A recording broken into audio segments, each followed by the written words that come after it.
What's going on, people? Welcome back to the channel. Welcome back to this show, the Arsenal Roundabout, the show where we get Gooders on to talk about all things Arsenal. And of course, we try and mix the panel up a little bit. But to be fair, I normally try and get these two on when I can. Igal is going to join us, I believe, in a bit, but he's not answering his phone. He did say he was here for 9, but he's not. So it's myself, it's Kenny Ken, and it's Northside. Northside, how are you, bro? I'm good.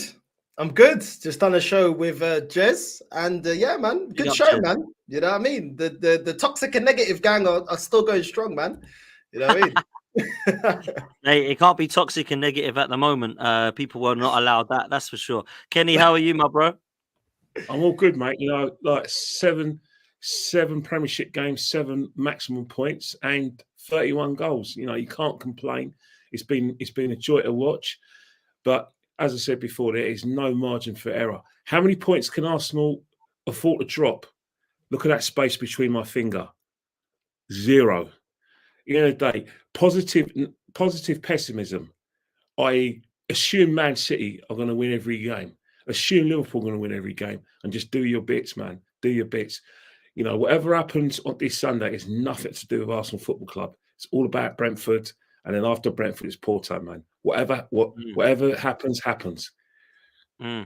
Absolutely, man. I'm looking forward to it. I can't lie. The way we play it at the moment is pretty impressive, man. And I know that you and I and Northside and others, to be fair, have said it how it is for a while. I think, when things are good, we're really happy. When things are bad, we'll call out what we think's gone wrong and why we think it's gone wrong, man. I don't think any of us are afraid to say that. But I also don't think any of us are afraid to say when things are going right and what we've seen change. And I do believe the manager deserves a lot of credit in the year of 2024 because I'm seeing a lot of changes that I'm liking. I think the style of play has got better. I think we look a hell of a lot more attack-minded. However, we do look good defensively still. And in the last few games, it has been literally goals galore. And I said yesterday to a friend of mine, Christ, Arsenal haven't scored 6 away goals for 3 weeks. And it was like crazy. Like normally it's like we ain't scored 6 away goals for 3 seasons. Do you know what I'm saying? So it is mad what we're seeing at the moment. It's raining cats and dogs, as they say. Northside, let's start with you. I want to touch on some of the changes you've seen, not from personnel, because you've seen a little bit of rotation still, but actually the Sheffield United game and the Newcastle game. In the last couple that I've seen, I've been really impressed for the fact that actually we've seen some goals from different players, not just the same person scoring all the time. I think the style has been really good and attractive to watch. And we have literally demolished the teams of 2024 that we've come up against, man. So what have you seen change, bro? I've been very happy with the way he's utilizing Rice.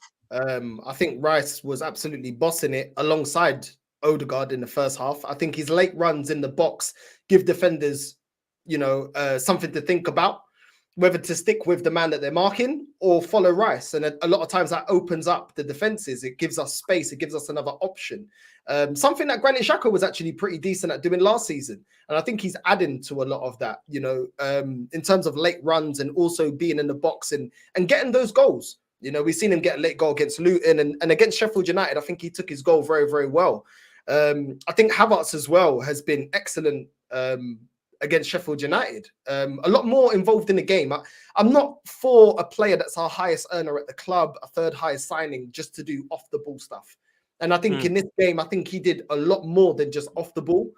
I think his intensity was good. The way he was passing was good. I think his link-up play was good. I think his work effort was good. He wasn't falling to the ground all the time. I think he took his goal excellently. I actually think he took that goal really, really well. It's a shocking game because you go away from the game thinking, Kai Havertz could have had a brace. He could have had a brace with the chances that he got. He could have had more than just a single goal. I also think that Martinelli's decision-making in the final third has been a lot better. He's a player that sometimes runs to the edge of the box and is pondering about, should I pass it? Should I shoot? I think his decision-making was a lot faster. He released it when he needed to release it. He shot when he needed to, got himself a goal, running at fullbacks. And I think overall was just a lot better. I think Odegaard as well. I've criticized Odegaard a lot. At times he's in the box and he takes way too many touches and he's not fast enough with making his decision in the final third and allows defenders to block his shot.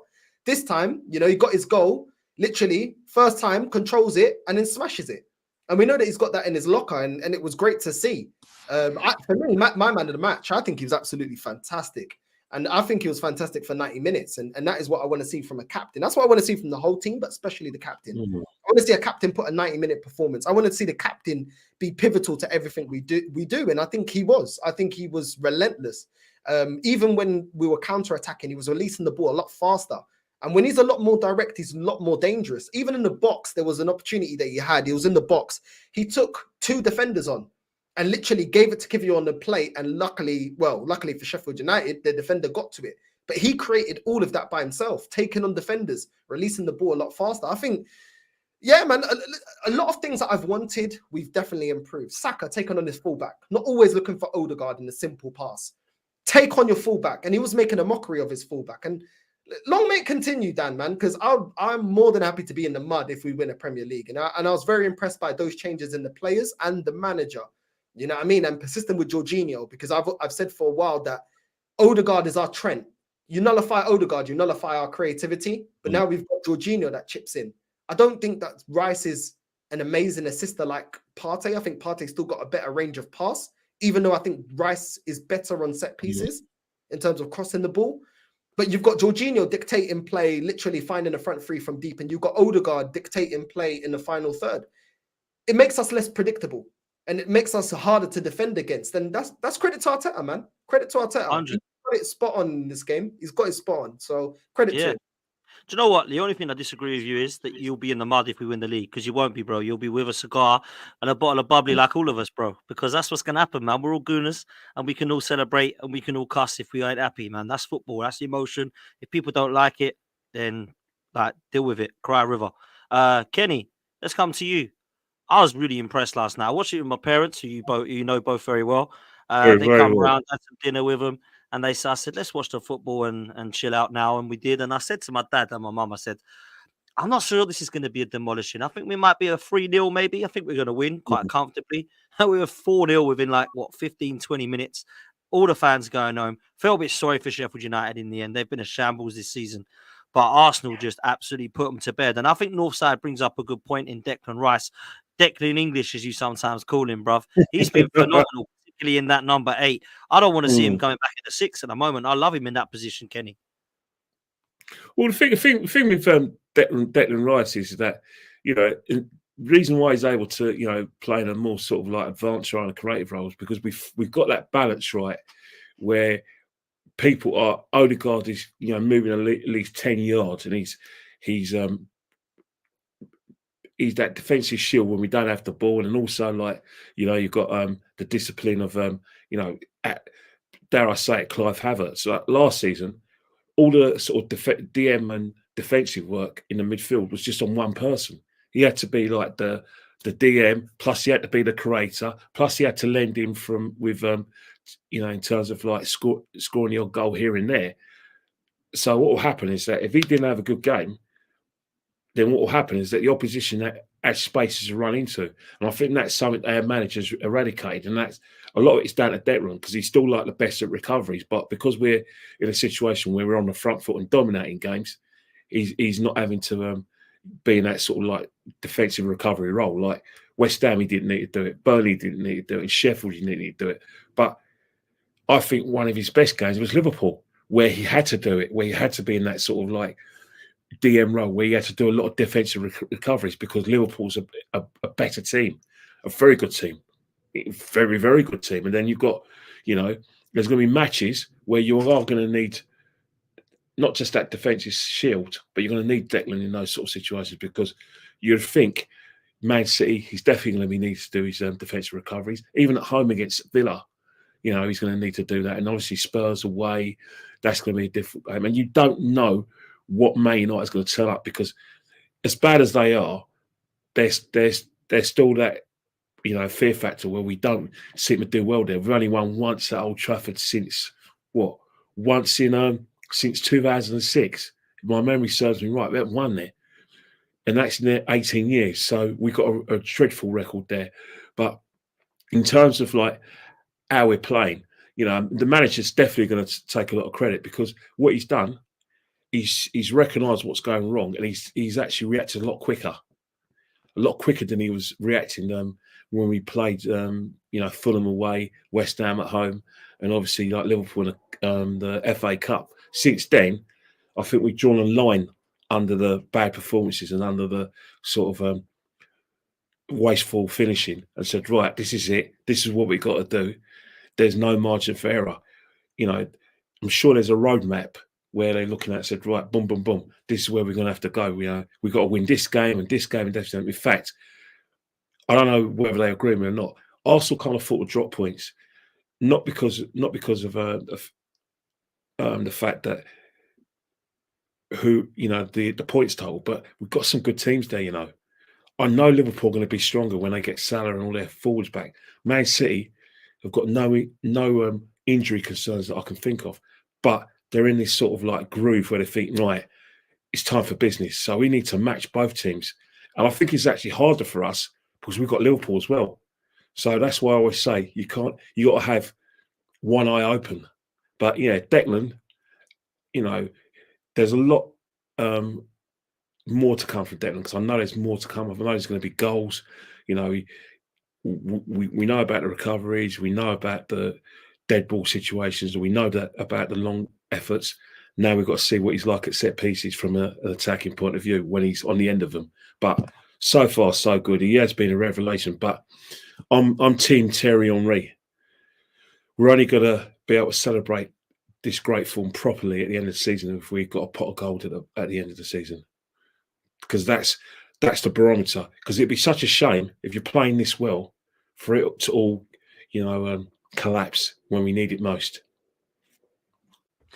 All facts, absolutely. And it's great to hear Thierry Henry last night. I really enjoyed his analysis on Monday Night Football. I thought he was outstanding as ever. Absolutely love that guy, man. A proper legend who knows what it means to win. Northside, let's come to you, my bro, on Kai Havertz, because you mentioned him briefly. I think he deserves a mention. I'm not going to say he's not been a flop, and I'm not going to say that he's been an unbelievable signing. I'm going to say that Mikel Arteta's got some okay out of him and got some good out of him. Because, like you say, there's stuff that he's doing in the team to contribute. He's not banging in goals left, right, and centre to, put us to the next level, Thierry Henry style, but he's certainly contributing. And at the moment, I have to say, I'm praising him and I'm liking what I'm seeing. Great finish, getting on the score sheets. He's getting in the right places, late runs into the box. We're seeing some of his attributes that I always thought he had come to fruition because of the position that he's now playing higher up the pitch. And I think he deserves his flowers at the moment, Northside, to be fair to him. Yeah. Listen, lately he's been playing well. I think this game he done what I wanted him to do. And I when a player plays well, you're more inclined to not nitpick as much. There was a chance where Jorginho literally gave it to him on a plate in the box. And all he had to do was control it, and he's one-on-one with the goalkeeper, but he miscontrols it. But that's the only thing I can say that he did badly. I think he had an excellent game. I think he was pivotal and he was getting in the game. One thing I didn't like about Kai Havertz before was he would go hiding. It's like he doesn't want to be involved in the game. He wouldn't run to the player that's got the ball. He'll kind of run away from him, run towards the left wing, and kind of just go missing and play the little safe pass and just keep jogging around and doesn't really bust a gut. I think against Sheffield United, he was excellent. His link-up play, giving other players other options to pass to, the way he took his goal. It's just, and that desire to want to get a goal and want to bust a gut for the team. And listen, it's high expectations for him because at the end of the day, we had high expectations for Pepe. He come in for big money. Kai Havertz is a higher signing. And, Arsenal fans have no problem calling Anthony a flop for Man United because he cost them big money. Because with big money signings come big expectations.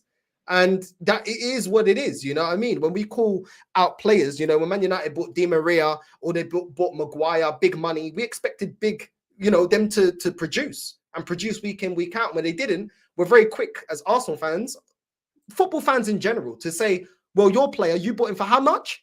Yeah, he's a flop. He's not living up to how much you bought him for. He's not putting up the results. He's not performing week in, week out. So, at the end of the day, we have to keep the same energy with our players, and Havertz came in for big money, and that is why we were judging him before, because the performances wasn't there. But this game, I could say not only did he score the goal, but he was actually involved in our build-up play. And that is what I want to see. I don't want to see just an XG merchant like Bruno Fernandes. You get a little goal, you get a little assist, but for 90 minutes you're trash. You do nothing. You go hiding. You're not building up play. You're not effective in the final third. You're not doing anything. Do you know what I mean? You need to be demanding more from players like this. And at the end of the day, we demand that from Saka, and Saka's younger, and he didn't cost the amount of money that Havertz cost. And yet we still demand for Saka to, you know, produce and wear the jersey and carry this Arsenal team, which he's done excellently. So why should the goalpost be moved for Kai Havertz, a player that's more experienced, a player that cost us more money? You know, we expect these high levels from Martinelli, from Gabriel, from Saliba.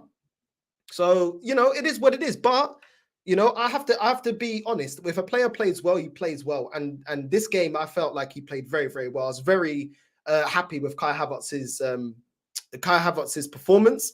Like I said, I don't rate the player. I don't like him because I don't like players that are not technical. I don't like players that they're not that great at many things. And the one thing that they are, I still don't feel like he's a clinical goal scorer. I mean, 7 goals in 26 appearances is barely clinical, but he played very well against Sheffield United, and I'll give him his props for his performance against Sheffield. So yeah, man, he did well. Hopefully it continues. Yeah, hopefully it does, man. There's no denying that it didn't start off well for him, Kenny. He was playing in that number 8 position. He was standing around. There was a bit of statuesque at play at times. It was bouncing off of him. He was heading it, chesting it. And then some of the Arsenal fans were getting extremely excited about it. And I didn't quite understand why. And I always was praying that we'd use him as a different dimension centre forward. We'd bring him on for the last 25 minutes and he'd cause problems. We started to see that a little bit. Now, there's no denying he's in the first team. And at the moment, I think he's keeping Gabby Jesus out of it. What have you made of him of late, Kenny? I mean, I think he's been really good, particularly against Newcastle and the other night, last night against Sheffield United. I think, with Kai Havertz, I think quietly, I think it's not just this run of form that, you know, Kai's been playing well. I think there were times before Christmas when Kai was getting it together, getting his act together in terms of like being on the score sheet and producing better performances. There were times when in lost causes where he was probably our best player. So that improvement started way before that. The thing with Kai Havertz, you know, at £65 million, you are going to, in essence, you know, from a footballing point of view, people the Kai experts, because there's a lot of Kai experts now. Now he's playing well, they're now Kai experts. Before, it was just let's get behind him because he's wearing a red shirt. Now, everyone who's been doubtful of his utilities to the team are now being called idiots by a lot of people. They're now Kai experts. When if you ask them probably in October what is Kai's best attributes, I think they'll probably give you 100, you know, probably 1,000-word answer, but all of it would be just gobbledygook because I wouldn't be able to tell you. But now we're playing well. He's playing in the better team. They're now Kai experts. But the thing with Kai Havertz is his strengths has always been being able to alternate between attacking midfield, just behind the front two, as a false number 9. That's where he plays his best football. And you can play in midfield because you think with his more sort of prone to, you know, attacking prone, you thought you were going to get a jacket position. But the thing with Kai is that he was tentative. He didn't know, you know, what was his best position. We were carrying him, but at the moment, you can't knock his performances. At the end of the day, at £65 million, and let's not forget, he's a Champions League winner as well. Plus, he's wholly thought of in German football. This is what should be expected anyway. But coming into the running now, what we're going to need a lot more from Kai than performances is goals, because the goals have to keep on flowing, especially now, where I do think that I'm not going to say Brentford because Brentford have got 4 of their best players out. So I'm more prone to say from Man City onwards, with the exception of like Luton Town, we're going to be playing against better sides. There's going to be no more, how do I say it, Northern Premiership teams or, you know, Isthmian League teams like that we've been playing, like Sheffield and and Burnley. And I say that respectfully, but the proof's in the pudding. You're not good enough as this division, and you were just cannon fodder to us. The fact that Declan Rice didn't have to play DM, that he was playing a more advanced role, says a lot about the way you are, where you are as a team, and how well your utility. So in that respect, this is where we're going to need to see the best of Kai, because right now the team's playing well, and you know the accusation we had about Mesut, that if the team played well, Mesut played well. But if the team, didn't play that well, we need more from like Mesut. We kind of got that in the losing course from Kai Havertz, but right now, this is where he's got to develop. He's set the praises by all means now, but we're going to need you at the Etihad. We're going to need you against Aston Villa at home. We're going to need you, at the Amex Stadium. We're going to need you at Old Trafford. We're going to need you at Tottenham's ground. This is the games where your price tag is going to, like I said, come into question, because this is what we bought you for. We know Declan's going to turn up. We know that. We don't even have to sort of, muse over where he's going to turn up. But this is where Kai Havertz has got to earn his money now. So far, so good. We're playing best football. Your title says this is the best football we've seen all season. Yes, 100%. Nobody can deny we're the best team right now. Yeah, form's great, but we need to turn form into class is permanent, not form is temporary. This is where Kai, right now, is in great form. But when the pressure's on against better teams who are going to defend better, who are going to respect us more, but they're going to have players with a bit of a goal threat, like your Ollie Watkins, your Song, your Sarabia at Wolves, these kind of players, and even Hoyland at Man United, better players. This is where Kai needs to earn his money, because right now we're in a title race. It's neck and neck, but as I said, we've got 4 games against 4 kingmakers. This is where This is where it starts now. Every game now from Man City's a cup final. Facts, mate. I couldn't agree with you more. Northside, we've got so many goals in this team of late. It's been goals by committee. You look at Saka's numbers, look at Ødegaard, look at Martinelli, you look at Havertz, we just mentioned, Rice, all getting on the score sheet of late. Now, it's not quite the same of last season, where everyone had 15 goals to share a piece. But people are now saying, do Arsenal need a striker? Now, I think it's clear that we do need a striker, right? But there are a lot of people out there that are saying it was just us missing our chances. I can't agree with that, bro. I don't not agree that we were missing chances because we were fluffing our lines in parts. But this style of play isn't like we watched before Dubai. No chance. So I still think we need a striker, but it doesn't deny the fact that we are now scoring goals by committee and scoring goals for fun. I want you to mention Ødegaard, Saka, and Martinelli because they're 3 players that have kind of been inconsistent in their praise and their kind of criticism this season by neutral fans. Some people saying Saka hasn't had a great season, Martinelli's gone missing, Ødegaard ain't the same player. But I think all 3 of them have lifted their game, man. What have you made of these 3 in the last few, bro? And they all lifted their game when teams can't nullify our system. As soon as our system's nullified, like Porto, which one of them stepped up and scored? Which one of them actually put in a performance to get us at least a draw? This is the thing. We've got system players. It's all great when the system's flowing. But as soon as you nullify our system, who's going to score us the goal? Who's going to show individuality to get us out of the game? Because I remember when Alexis Sanchez used to do that. He'd grab the ball at the halfway line, take on 3-4 players, smash it top bins. And that's not because the manager showed him. That's off of his own ability as a baller, as a player. We don't have players like that. We have players that are very good within a system. Take away the system, we don't have that. So when people are telling me, oh, we've got Kai Havertz, where was Kai Havertz against Porto? Now, yeah, you could say, oh, but where was the rest of the team? But that goes to my point. The team wasn't performing. Nobody's banging in goals. To nullify all the goals that we have, bro, nullify the system. That's it. And the thing is, and this is why I look at it, people are talking about, oh, yeah, but we need to get to Man City. The thing is, how are we going to nullify Porto? Because going into Porto, we've played into their hands. They're 1-0 up. Their own manager said, we studied Arsenal. Yeah. And the first game he showed, we're not opening up against you lot. And we're going to ruffle you up and we're going to defend rigid. Yeah. They've got a 1-0 lead. They don't have to open up. They're not chasing down being 1-0 up. We're 1-0 down, sorry. So at the end of the day, what is the answer? From that Porto game and during the season, somebody explained to me how we consistently break down low blocks that are put in the way that Porto put 2 low blocks and implemented the dark arts. The manager looked lost. The players look lost. What formation are we going to implement? What style of play are we going to? Nobody can tell me that. We're going up against Man United. On this run, we've got Aston Villa that beat us 1-0. And trust me, they're not going to be opening up against us. We may beat them, but they're not going to be opening up against us. How are we going to break them down? Man City struggled to break them down. The only reason Man City scored goals is because then Man United in the second half started to think that they could play football, open up, and then people stopped covering all those spaces and stopped defending. And when they opened up, Man City capitalized on the space that was left behind when they were trying to go forward with Garnacho. But Man United nullified Man City. Do we believe that Man United, if they get a goal and sit back, they can't nullify Arsenal?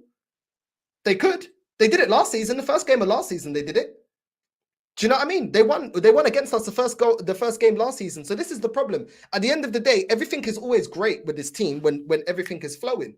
But the problem is we haven't got amazing individuals that have individual brilliance on their own outside of the system flourishing.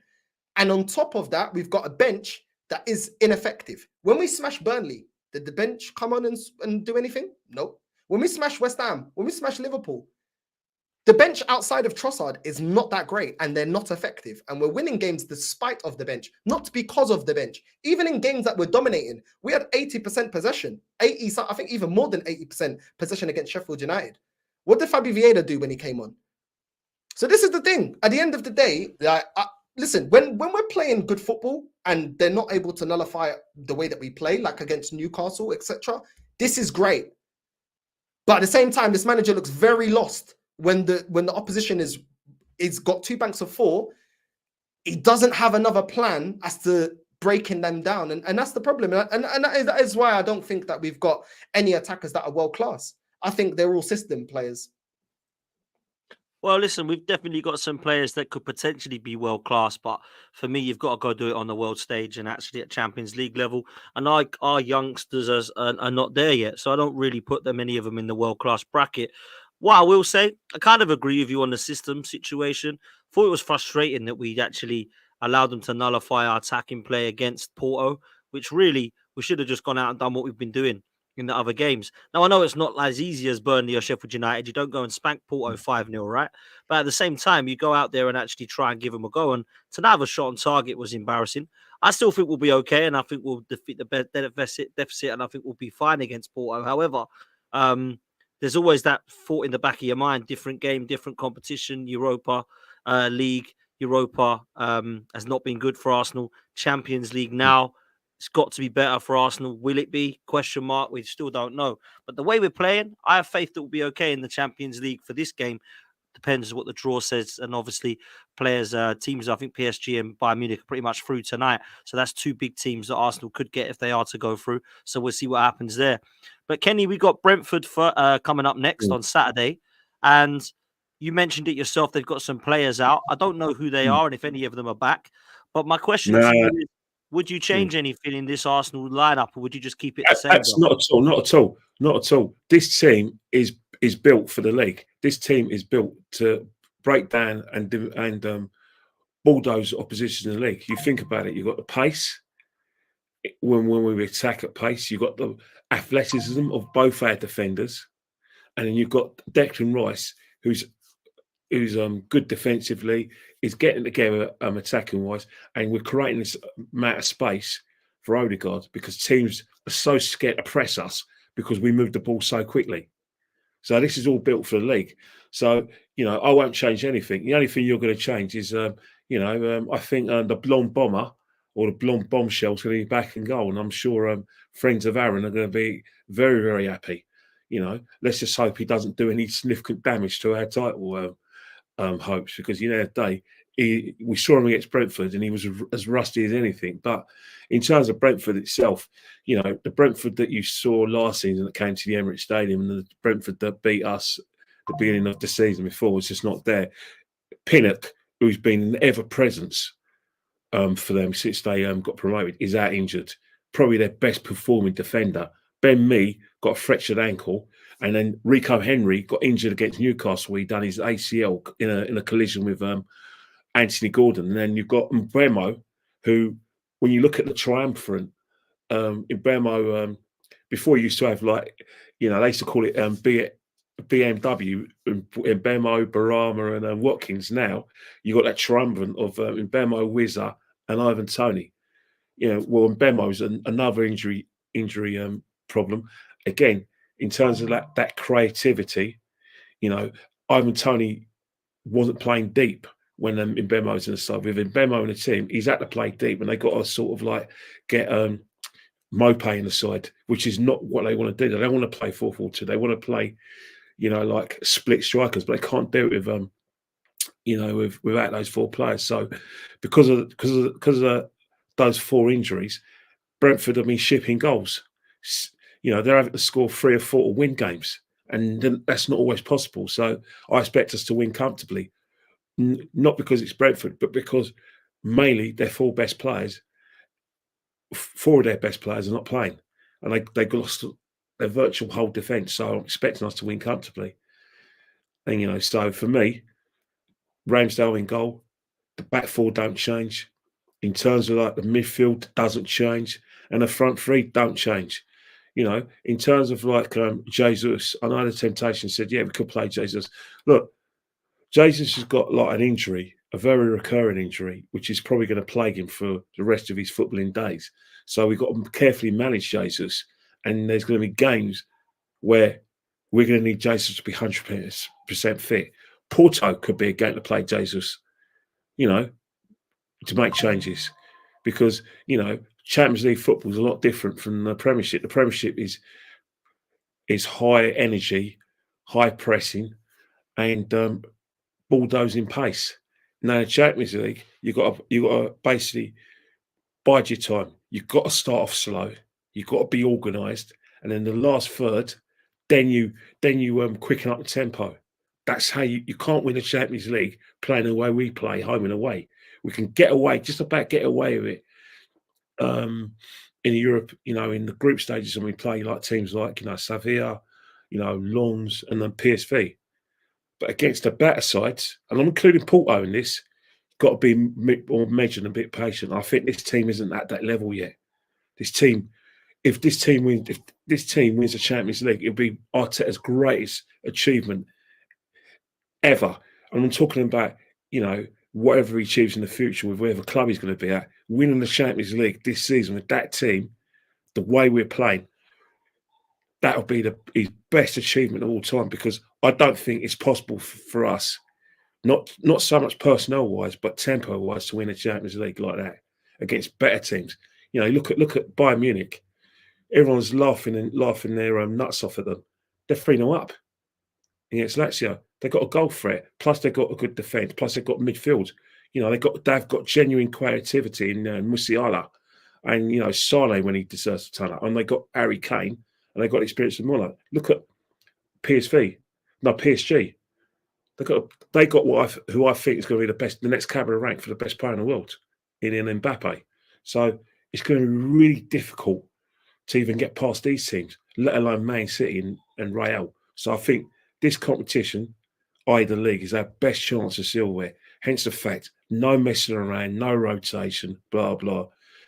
But one eye on Porto, under no circumstances must Jorginho not play in that game at home. If you can't play Jorginho, then try and get Thomas Partey, get 60 minutes out of him. You need to get that balance right.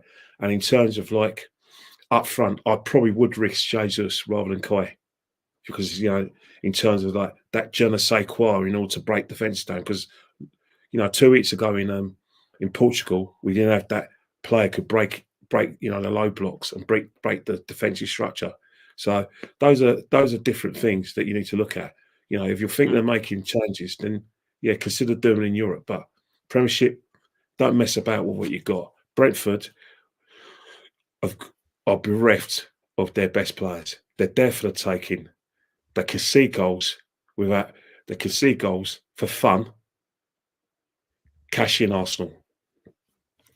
I think you're right. I'm going to bring the super chat up in a sec.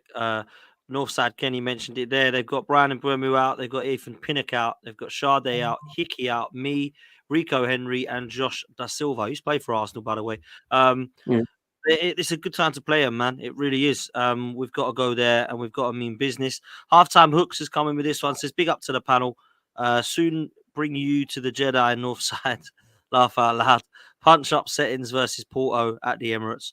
Our depth is coming back at the right time. I'm going to touch on that with you, Northside, now, because this Brentford game, I think I'm with Kenny. Keep the team the same.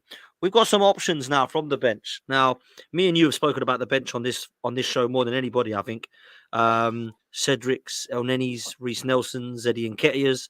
Names on the bench I've never heard of only last week. Heaven, Sweet, Bandera, Ethan Winery. So the bench isn't fixed, right? Fabi Vieira still is now on the bench. I didn't really massively like his performance when he came on last night, but he's just not my sort of player. But some people like him. I think technically he's got some really good skill, and I think his touch is good. But for me, weak and lightweight together is the perfect storm for a bad performance and a bad player suited to this league. And I just don't see what we're going to get from Fabi Vieira, but I could be wrong. But we have got Smith Rowe there. Doesn't seem to want to use him, but we have got him there. Trossard, Jesus, and Thomas Partey, who came on and looked rusty as anything, in my opinion, for the first 10 minutes and then slowly got into the game. So Brentford without players, Arsenal with players back. There's no excuses this weekend, is there, Northside?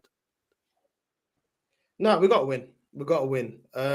Like you said, yeah, we're playing them at the right time. And listen, I don't massively love that bench, but that bench is more than strong enough to affect the game if we're looking for the goal and we're struggling to break them down and score goals. But I think that I feel like we're gonna win comfortably. I feel like we're gonna win comfortably, and it's not one of the games that I look at the bench and think, oh, they can't do anything. I think we've got more than enough. I don't even think we're gonna even really need to rely on the bench, apart from giving some of the players some early nights like we did against Sheffield United. So yeah, we should have more than enough in this game. I don't think this is a game where, I'm going to go in on the bench. But yeah. Yeah, man, it's going to be a interesting one this weekend for me. I know Ivan Toney's a threat and they have got other players, of course. But I look at it and I just think that the way we're playing, it should be dominant. Now, my question to you, Northside, is do you feel that way against Porto the following Tuesday? Because a week today, we're going to be lining up against a Porto side that, let's be real, did a number on us over in their place. Now, I think we have got enough. I think we play the way we have. I think we will be fine. However, there's always that doubt in your mind about Arsenal in the Champions League, bro. How are you feeling going into this one next week? Not confident. Arteta's record in Europe hasn't been great. His record against Olympiacos, his record against Sporting Lisbon, teams like that. I think Villarreal as well. So his record hasn't been that great, even when we've been the favourites, even when we've been the stronger team, man for man. A lot of times he's been shown up. I think, look, I'm kind of dreading it. Look, if Porto open up, we can blitz Porto. But the problem is, I don't feel like they will be naive enough to open up. And that is where I look at the manager and think, what is your solution if they don't open up? So that's the problem. I think they're going to come and sit back and defend like they did in the first leg and make it hard for us and try and say, you lot try and attack us and we're just going to be resolute. I think the only time if we manage to get a goal, that's the only time where they'll start opening up and then we'll blitz them. But we need to get a goal pretty early for that to happen. And then they will start giving us space in behind. But otherwise, if they don't open up and they don't come to score more goals, which I don't see why they would, I'm not confident. I'm really not confident. I just don't see why they would be that stupid to open up against Arsenal. This team would absolutely rip Porto apart if they open up and play a high line. I mean, I didn't know that Porto had a good result. I think it was against Benfica. They destroyed them. I don't know. I had to step out for a sec, but I don't know if you mentioned that. But from what I hear, it was quite impressive. That's not what you want to see when you're about to play them. But I must say, I just think if we play the way that we have done at home against Liverpool, against Newcastle, the away games you've seen, I just don't know why we can't beat Porto by 2 or 3 goals, Kenny. Am I being way too optimistic there? Am I being No, not at all. deluded? You know what I No, mean? I not think at we all. can beat him, bro. Not at all. You're not at all. You've got to think about a bigger situation here, right? It's, common sense says whoever scores the first goal is going to be control of tie. And that sounds a bit ironic, seeing that we're 1-0 down. But you think about it. We score, go 1-0 up. Can you imagine the pressure on Porto, especially if we're coming again to come and get the second or third? That's where the pressure cooker is going to be. And let's face it, at home, with the way we've been playing, we're more than capable of doing that. 100% capable of doing that. They ain't going to know what's hit them. They know what to expect for us, but being able to deal with it is a different kettle of fish.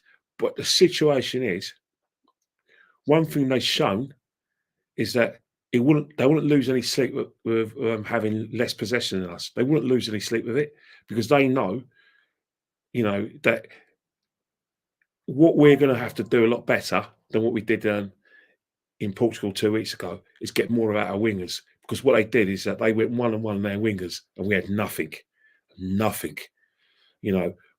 Their centre halves were brilliant because their centre halves got into such a shape where when we did cut in, their centre halves went bang, made tackles, both of them, especially Pepe.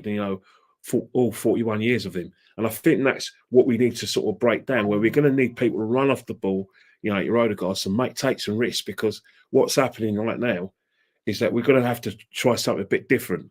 Maybe be a bit more direct from set pieces, or maybe trying to mix up and probably play a longer pass to try and get Martinelli and Saka on the shoulder of these fullbacks and defenders and see where we can go from there. Because if when we did try to slow down tempo, that was just meat and drink for Porto. One, they had a rest. Two, they're able to get a bit more organised. But us trying to pass the ball at a slow tempo was all well and good, but it's just not our game. It's not natural enough. We need to sort of be able to do it if you must in the defensive first phase of play and trying to get in the midfield. But in the last third, you've got to speed it up. If we slow it down in the last third, we're not breaking them down. We're not doing anything. Because you look at the best teams in Europe, your PSGs, your Bayerns, and you're going to see Man City do it and Real Madrid do it. They speed it up when it matters. They get spare men in areas where their striker has space to put the ball in there. That's what we're going to have to do, is to try and break them down from a sort of break them down in that last third, something we failed to do, which means spice it up and don't let them get on top of our wingers, Martinelli and Saka, because what they did really well is get close to them. The defence cut off their them cutting in. We've got to do something a bit different. If we do that, we can win the game very comfortably. But I think an early goal would be sufficient. We score early, I promise you, that opens the game up, and they got one eye on, because they ain't going to know whether to sort of hold it and keep their shape, or come out and trying to get their confidence by trying to get an equaliser. It's a fascinating game. The pressure really is on them because one guy in the comments said that whenever we play Porto at the Emirates, we smashed them. We smashed them, absolutely spanked them.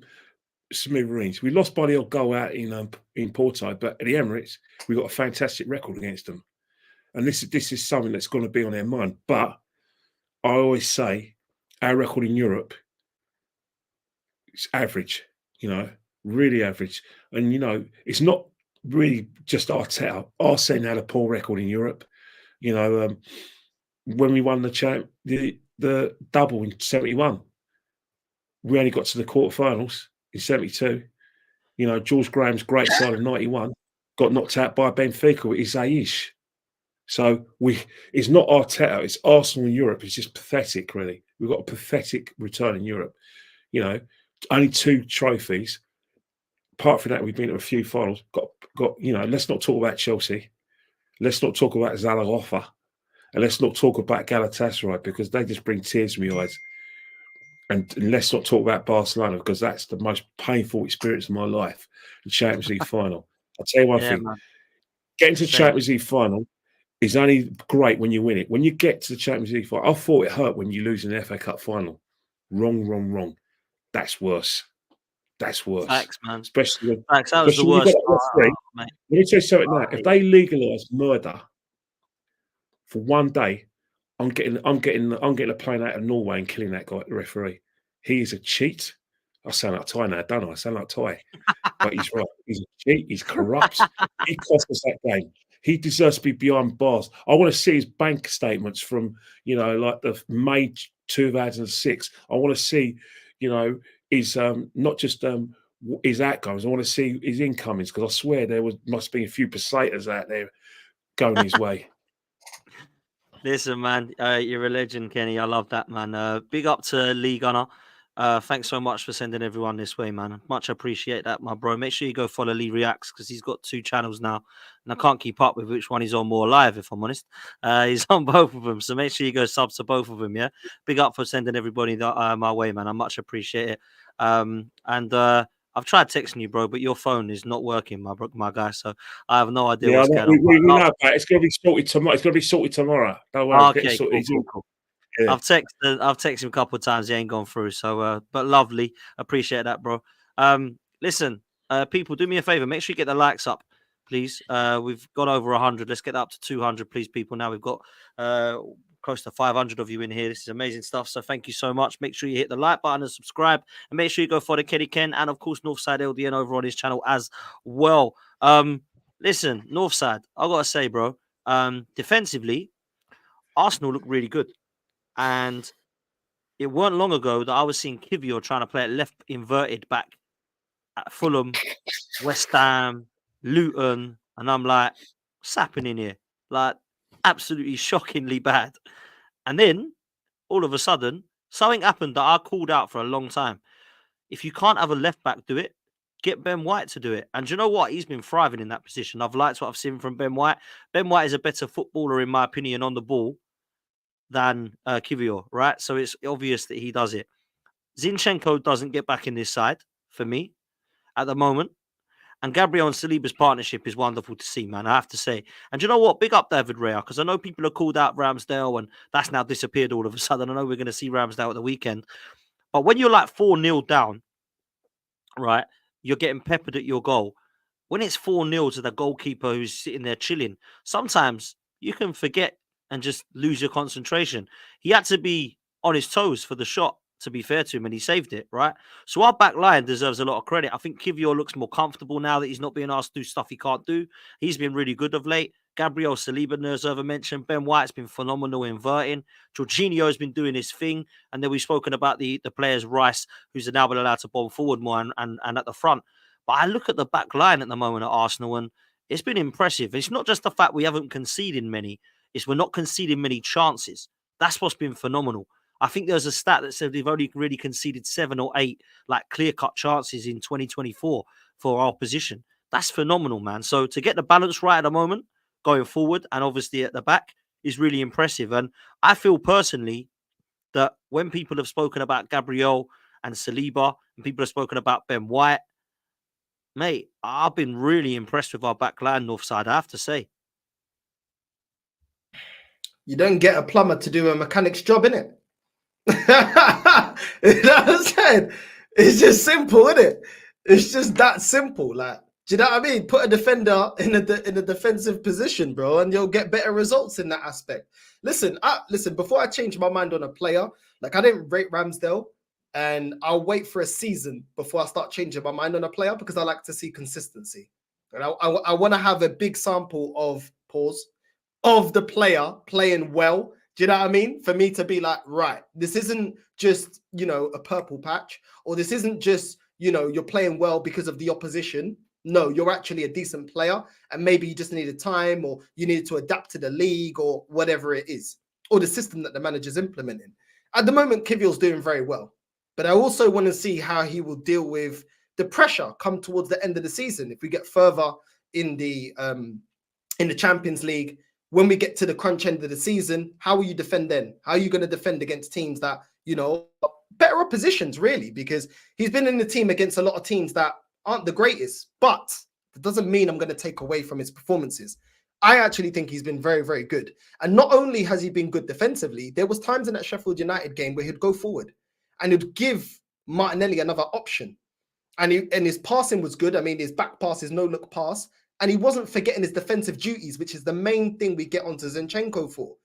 It's great going forward, but you still have to trap back and you still have to get back and do your defensive job because you are a defensive player or you're playing in a defensive role as a left back. And one thing I've liked about Kiwior is even when he's gone forward, he's done that. And big up to him. He's done well. He's done well lately. And at the end of the day, I still need to see more before I change my mind. At the moment, I don't necessarily rate him that highly, but I have been impressed with his recent form.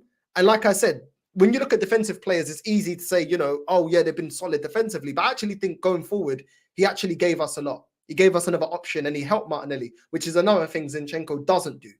Saka gets that on the right-hand side from Ben White, but Martinelli never gets that overlapping fullback or a fullback that comes in and gives them another option when everybody's being marked out of the game. And I think Kiwior does that pretty well. And he keeps it simple. He doesn't try to do anything over elegant. And I like that. Play to your strengths. You know what I mean? If you're not a great cross of the ball, all right, cool, keep it simple.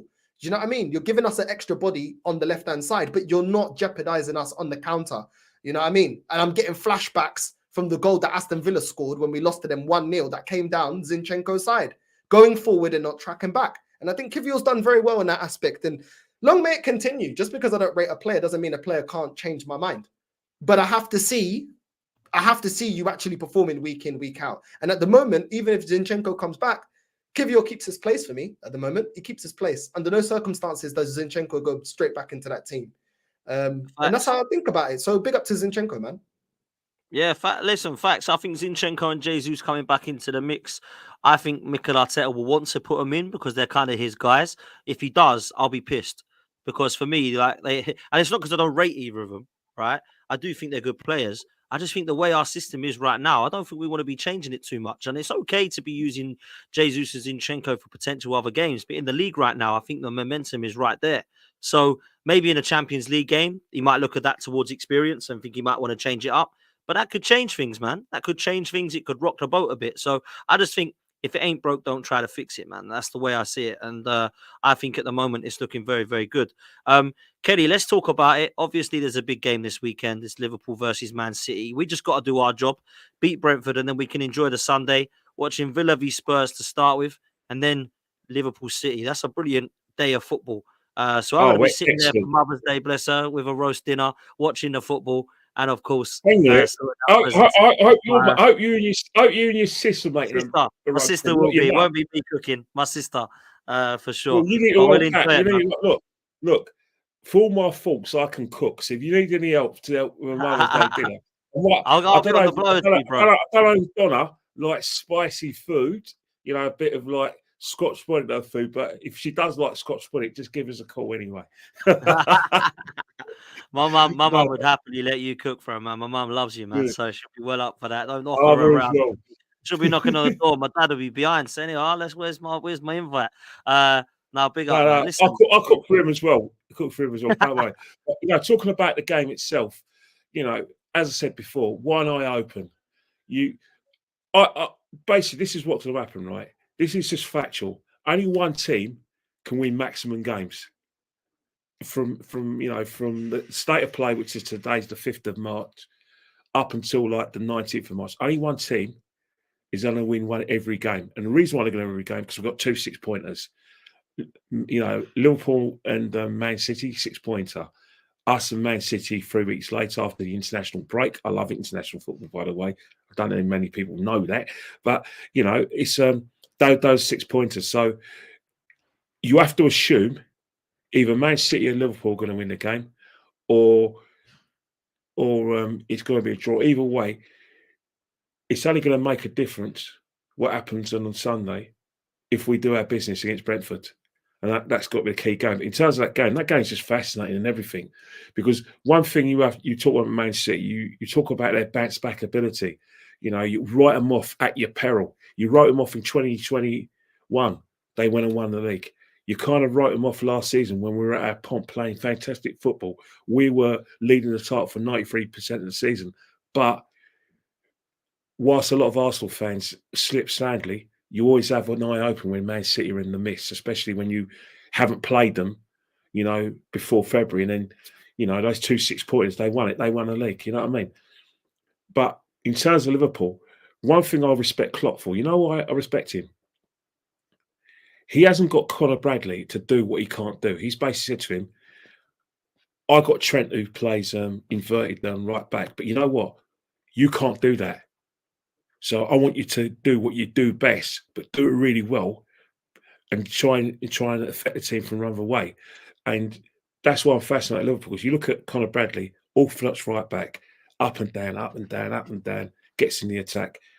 Their kind of inverted thing is coming now from Harvey Elliott.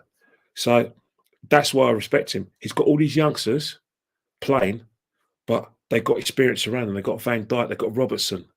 You know what I mean? Quivin Callagher has got experience, right? And his performances, there's times when you think, bloody hell, is that Alisson goal? No, it's Quivin.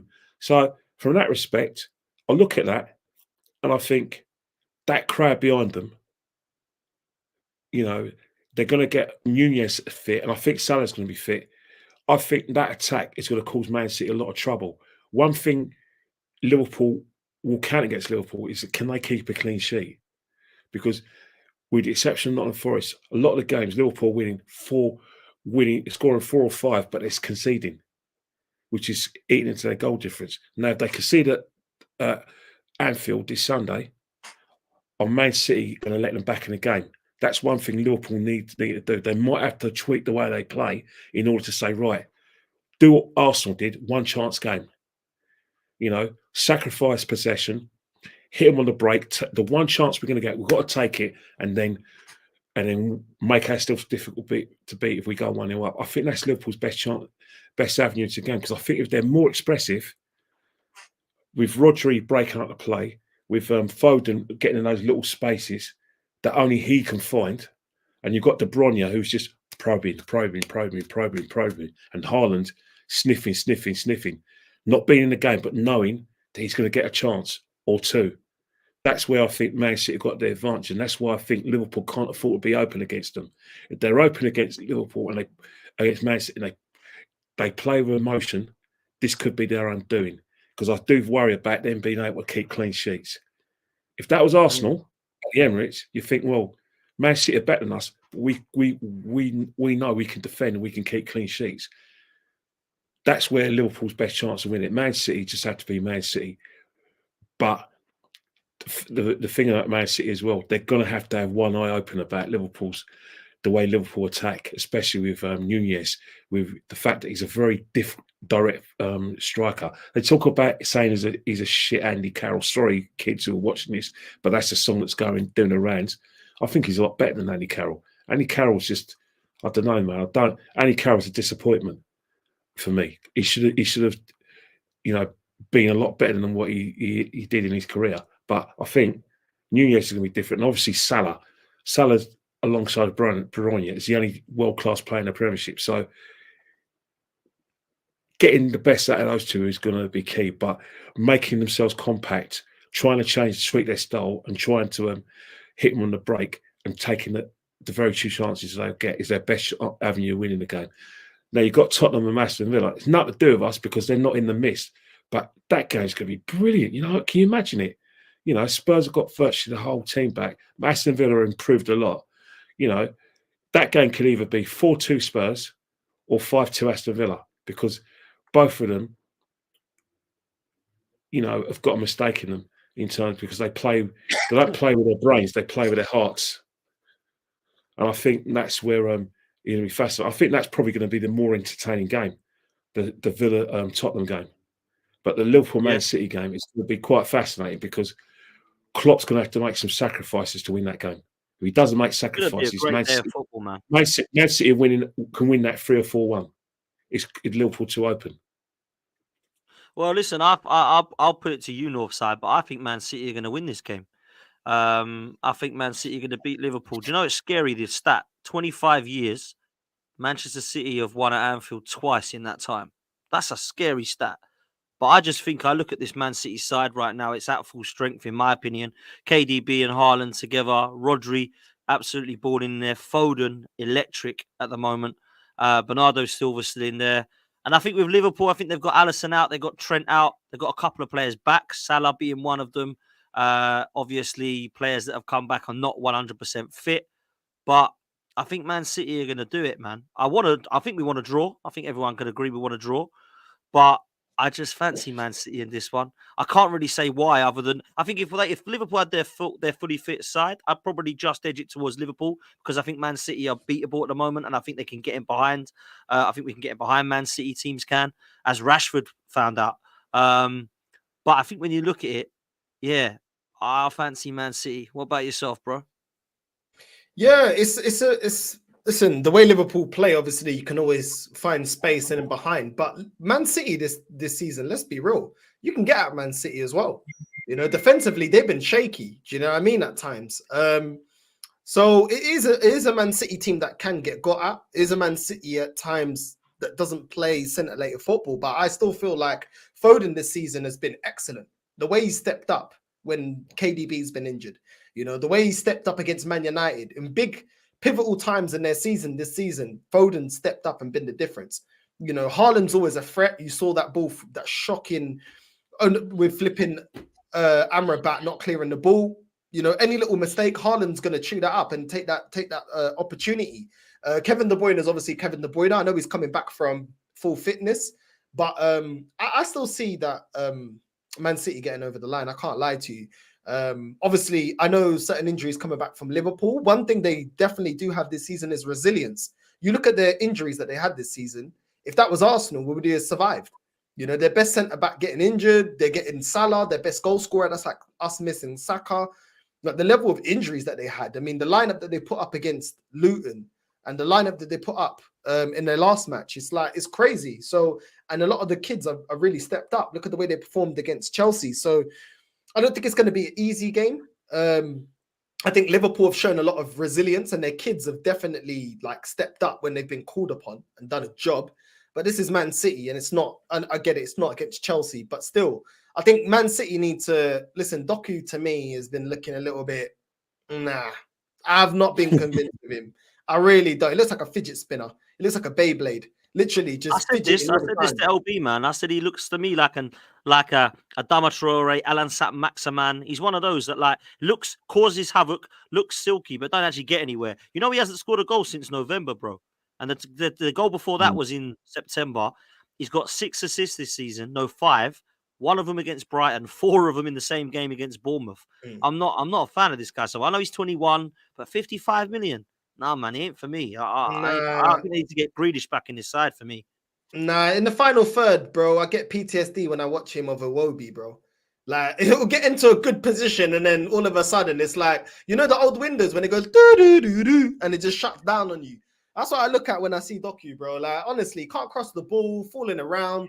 Like, nah, not that convinced. Listen, when he first started, I thought he looks quite good. He's quite direct. He's going at players, but now I'm a little bit like, I'm not that convinced at the moment. I think Grealish is injured, isn't it? Grealish isn't back. I believe so. Yeah, so yeah, it's a little bit long. It's one of them ones, but I still see Man City getting over the line. I can't lie.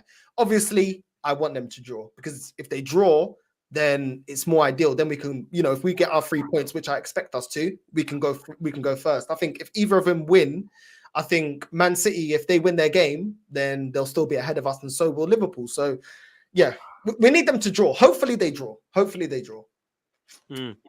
Yeah, I would like a draw. I always want Spurs to lose. I don't care about this. Oh, it might be nice to see them a draw and they never keep away. Just get Spurs out of the way, man. And just let Villa beat them. I don't care about Spurs. Jesus. But when it comes to the other game, I think it'll be a real good game. I'm with Kenny. I think both, though, will be good. I think the Villa and Tottenham one will be great. But I think this Liverpool City one, I think the atmosphere at Anfield will be incredible. Because them fans, mate, they'll do anything now to win that title for Klopp. They will do anything, mate. So this is going to be electric atmosphere. It'll be great to see, man. But listen, we just got to do our job. Let's get a prediction from both of you for the Brentford game before we close, man. Kenny, we'll start with you. What are you saying? I'm going to say 4-1 Arsenal. 4-1, man. We love that. North side. I was gonna go with 3-1. I definitely think this. Yeah, they got Ivan Toney playing. I definitely see him scoring. But yeah, I feel still will beat them convincingly. Fair play, man. Yeah, same as me. I've gone 3-1 as well. I think it'll be a fairly comfortable game, but I always think Brentford are difficult. We all know the game last year where Lee Mason got sacked for not putting the lines up and we drew the game. But do you know what's funny? Paul Tierney, he got banned this weekend and he's going to be put on VAR for the Arsenal game. Oh, God. Cue the meltdowns. Sorry, I don't want to sound controversial, but what happened at City Ground had nothing to do with Arsenal Football Club. Had nothing to do with Arsenal fans. Why are you getting so enraged, mate? Seriously, mate. Why don't you just chill out, man? Go and watch the new version of Gladiators. Go and watch maybe Ant and Deck or something. Chill out, man. Come on, mate. There's nothing to do with you guys, mate. Likes and follows. Likes, follows. Likes, follows. Oh, I want to be so popular. Let me talk about something I don't care about. Yes, not an Arsenal. I'm not a Forest. Yeah, they play in red. Oh yeah, we're blood brothers. Oh, shut up, mate. Whatever happens. If we had a conversation last week instead of skimming, we had a proper conversation, and you had your score predictor, you would have said Nottingham Forest 1, Liverpool 3, Man City 3. Not Man United 1, Arsenal, Sheffield United 5-0. You would have had them all winning the game. That's what happens. There's no good like getting outraged and like something that's nothing to do with you, man. Jesus Christ. Anything for a bit of attention. Jesus, just shut up. Just lay low. Just shut up. Let Arsenal take care of Arsenal. Take Arsenal. Do you hear other fans crying their eyes out and getting outraged about us getting a few decisions? All right, they get outraged about celebrations, doing a bit of cool in the gang, celebramo, like versions every home game. But that's about it. They don't get outraged about decisions that, go in our favour. They don't care. The reason why they don't care because they know that they're going to do the business at their own ground. I know it's that close, but come on, relax. All right? Listen, man, we're going to get decisions going our way, just like they're not the decisions. Unless it's affecting Arsenal, just just have a chill pill, mate. I'm sure you've got enough followers nowadays, mate. Oh, I know it is. On X, you can now get people who view your tweets. Ah, that's why you're doing it now. It's not likes and follows. Just likes and follows. It's the views on your particular tweets. All right, I get you. I see you. These two eyes, keep an eye on you lot. I love it, man. Love it. We all want to be the biggest Arsenal supporter, don't we? Yeah, innit? Well, listen, we've all predicted a win. We're all being very positive here today. Let's see what this. I don't know if you've seen this guy. I showed him last night. He's the Mystic Meg of predictions. Let's see what he's gone for. I think we're either going to win, draw, or lose. That's the prediction. Right, there we go. We're gonna win, lose, or win, draw, or lose. Christ. So Jesus Christ, there's no good asking him to be your caller friend who wants to be a millionaire, is it? Jesus Christ. Honestly, man, that is the muff. That is the fun. I think we're either going to win, draw, or lose. That's the prediction. Is he the guy that created Tilt Phil? Was it Phil Tilt? It must be the same guy, man. You know what I mean? It must be the same guy. He looks like the geezer at home with the Grimleys. He looks like Gordon Grimley. Wait, I loved it. I saw that and I thought this is absolutely class, absolutely brilliant. What do you think today, mate? Yeah, I think we're going to win, lose, or draw. Oh, mate, I'll tell you what, you ain't wrong, bro. You ain't wrong. You can never be wrong with that if you go with that prediction. That's for sure. Listen, we're getting out of here, people. Absolute love for all of you in the chat. Make sure you hit the like button and subscribe. Make sure you go follow Kenny Ken. Make sure you go over to Northside LDN. What subs you on next, Northside? What's your next target? 9K. 9K. Let's get North. Let's get you up to 9K, mate. It's got to be a 10K one, man. Let's get Northside up to 10K. Come on, man. He's putting out great content every day, so make sure you do that. Big up to all of you in the chat. Big up to Lee as well for sending everyone over here. Make sure you go follow Lee Reacts as well. And yeah, we're gonna get out of here. And we'll see you next time, people. Peace. See you on Saturday, Dan. See talk to you next week. You know, who knows, man? Who knows? Next Saturday week, it'll be, man. next Tuesday is my 52nd birthday. Old man, can you Oh, see the mate. grey hairs? Oh, so I listen. want a picture. You know what I mean? And you know what? It's my daughter's Get a picture. birthday this Sunday, so I'm going to rely heavily on you guys for score flashes. Or don't tell me what the score. I'm going to have to watch it back when I get home. 100%, man. Well, listen, I'll see you Saturday, bro, as we always do. Usual place, usual time. Dan, which side of the toilet do you want me to wear? Do you want me to wear, you know, like, which one do you want me to wear? Do you want me to wear? Well, mate, I just put one of those screens. Put one of those screens up, mate. That's all you need behind you. Oh, One of those house screens. You love my old toilet, innit? I love it, bro. Eight all over there, mate. You know what I mean? I always look my best for you. Love, man. Listen, we're out of here, people. Peace.